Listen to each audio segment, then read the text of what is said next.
नमस्कार,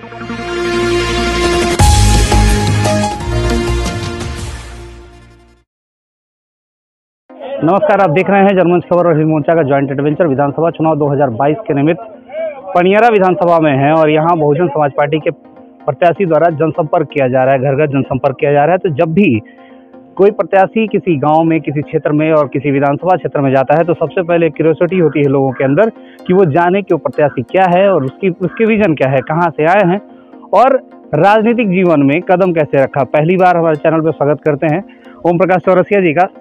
स्वागत है सर। सबसे पहले तो हम आपका अपना व्यक्तिगत बैकग्राउंड जानना चाहें कि आप कहां से आए हैं, कैसे इस राजनीतिक जीवन में आपका प्रवेश हुआ और कैसे आपने राजनीति को चुना। जी, पहले तो आपका और भैया का, दोनों लोगों का और आपके चैनल का और आपके तमाम दर्शकों का और पनियारा विधानसभा की समस्त सम्मानित जनता को मैं प्रणाम करता हूं और आप सभी को बहुत बहुत धन्यवाद कि आपके द्वारा मैं सबसे रूबरू हो रहा हूं। इसके लिए आपको बहुत बहुत धन्यवाद। कैसे आना हुआ राजनीति में और क्या है आपका अपना व्यक्तिगत बैकग्राउंड। देखिए, मैं जब छात्र जीवन में रहा तभी एक कसक थी कि कहीं न कहीं युवा वर्ग रोजगार के चक्कर में भटकता है, इधर उधर होता है। तो मैं शुरू से ही सन 2002 से ही छात्र राजनीति में आ गया और 2003-04 में छात्र संघ DAV डिग्री कॉलेज गोरखपुर का छात्र संघ का अध्यक्ष रहा। उसके बाद मैं अनवरत राजनीति में सक्रिय रहा। फिर 2010 से 15 में हमारे गोरखपुर जिला में पिपरौली ब्लॉक पड़ता है, वहाँ से जिला पंचायत सदस्य रहा। तब से मैं अनवरत सक्रिय हूँ और बहन जी से मैं टिकट की मांग भी कर रहा था, तो बहन जी का आशीर्वाद अब जाके मिला और शीर्ष नेतृत्व का आशीर्वाद अब जाके मिला। इसके लिए मैं शीर्ष नेतृत्व और माननीय बहन जी का मैं बहुत बहुत शुक्रगुजार हूं और साथ में इस पनियारा विधानसभा की जनता का भी मैं बहुत बहुत शुक्रगुजार हूं कि जिनका अपार जन समर्थन मुझको मिल रहा है। इसके लिए यहाँ की जनता का बहुत बहुत धन्यवाद। पनियारा विधानसभा की बात करें तो ये वीर बहादुर सिंह की धरती है और यहाँ फतेह बहादुर सिंह, वीर बहादुर सिंह, जब भी कभी इतिहास कोई खंगोलने की कोशिश करता है, टटोलने की कोशिश करता है तो कुछ चेहरों के इर्द गिर्द घूमता नजर आता है पनियारा विधानसभा। आपको क्या लगता है, इस बार परिवर्तन नजर आ रहा है? निश्चित रूप से परिवर्तन होगा और आपके माध्यम से मैं बताना चाह रहा हूं कि जिस हिसाब से मैं लोगों के बीच में जा रहा हूं, मैं डेली 10 से 15 गाँव का दौरा भी कर रहा हूँ, डोर टू डोर जा रहा हूँ, तो और लोगों का जो अपार उत्साह समर्थन मिल रहा है तो उससे तो ये लग रहा है कि इस बार परिवर्तन होना निश्चित है।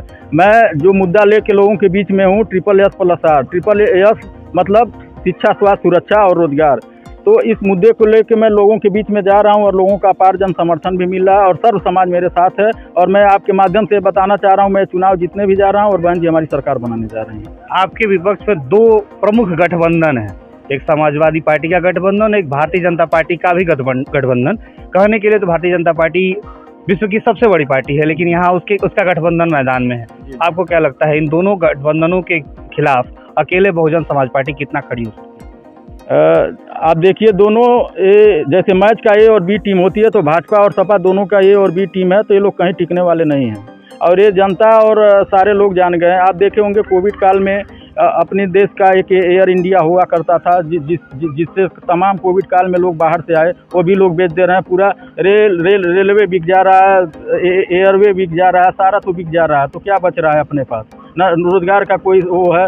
एक सिर्फ जुमलेबाजी करते हैं और भाजपा और सपा दोनों टेलीविजन की राजनीति करते हैं, न कि कोई विजन की राजनीति करते हैं। हम लोग कुछ विजन लेके आए हैं और बहन जी जो कहती नहीं वो कर देती हैं। आप देखे होंगे कि 2007 में जब हमारी सरकार बनी थी तो महाराजगंज सबसे पिछड़ा हुआ इलाका था। उस समय 2007 में बहन जी ने इसको एक जिला बनाया, मुख्यालय बनाया और जो भी सुविधाएं दिया बहन जी ने दिया। आपके माध्यम से आप खुद आ रहे हैं तो आप देखे होंगे भैया के मुंह पे बहुत ज़्यादा धूल जम गई थी। तो ना यहाँ कोई विकास का कोई मुद्दा है, ना कोई शिक्षा का मुद्दा है, कोई काम कुछ करने वाला है नहीं। तो निश्चित रूप से बहन जी की सरकार बनने जा रही है, इसमें कोई दो राय नहीं है। और आप क्षेत्र में घूम रहे हैं, आप पनियारा विधानसभा की प्रमुख समस्या क्या है? देखिए, पनियारा विधानसभा की सबसे प्रमुख समस्या जो चूँकि मैं युवा हूँ, युवा के बीच में हूँ, तो मैं देख रहा हूँ कि यहाँ के युवा सबसे ज़्यादा बेरोजगार है। यहाँ के युवाओं के लिए कोई मतलब विजन नहीं है इन लोगों के पास। ना ही सड़क की व्यवस्था दुरुस्त है, ना ही शिक्षा की व्यवस्था दुरुस्त है, ना ही स्वास्थ्य की व्यवस्था। अभी किसी का तबीयत खराब हो जाए तो गोरखपुर के अलावा यहाँ कोई संसाधन नहीं है, या तो महाराजगंज में गिने चुने हॉस्पिटल हैं। तो मैं निश्चित रूप से अगर विधानसभा से चुन के जाता हूँ तो बहन जी के माध्यम से डिमांड करूँगा कि यहाँ पर शिक्षा, स्वास्थ्य, सुरक्षा, रोजगार, इन चारों चीज़ की व्यवस्था दुरुस्त हो। यही मेरा मेन विजन है।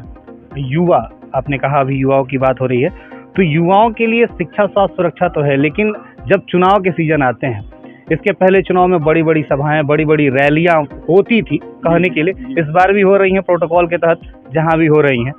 आपको क्या लगता है कि बड़ी बड़ी रैलियों से चुनाव और ऐसे घर घर जाके चुनाव कौन सा ज़्यादा बेहतर है? मेरे हिसाब से तो बड़ी रैलियों से बेहतर है कि घर घर जाके हम अपनी बात रखें, क्योंकि हम इससे जनता के बीच में आदमी, चाहे मैं भी प्रत्याशी हूं और जनता के बीच में वो अपना सुख दर्द बता रहे हैं, मैं अपना सुख दर्द बता रहा हूं, तो निश्चित रूप से दोनों के विचारों का आदान प्रदान हो रहा है और किनकी क्या मूल समस्या ये भी हम लोग नोट करा रहे हैं। तो इस हिसाब से हमको लग रहा है कि बेहतर हमको डोर टू डोर वाला ही समझ में सही आ रहा है। इसी डोर टू डोर से एक सवाल कि पार्टियों ने प्रत्याशी डिक्लेयर करने में काफ़ी लेट कर दिया, आपको लगता है कि बचे हुए दिनों में आप सभी जगहों पर पहुंच पाएंगे? निश्चित रूप से देखिए, बीएसपी पार्टी एक बहुत बड़ा संगठन है और एक मूवमेंट है, तो हमारे यहाँ इसके कार्यकर्ता हर गांव में, हर चट्टी चौराहों पे, हर बूथ पे हमारे सक्रिय हैं। तो निश्चित रूप से हम और हमारे लोग निश्चित रूप से हम डोर टू डोर जाने का प्रयास कर रहे हैं और जाएंगे भी। चलिए, आपने बात किया, समय दिया, इसके लिए बहुत बहुत धन्यवाद। जनमंच खबर देखने के लिए आपका धन्यवाद।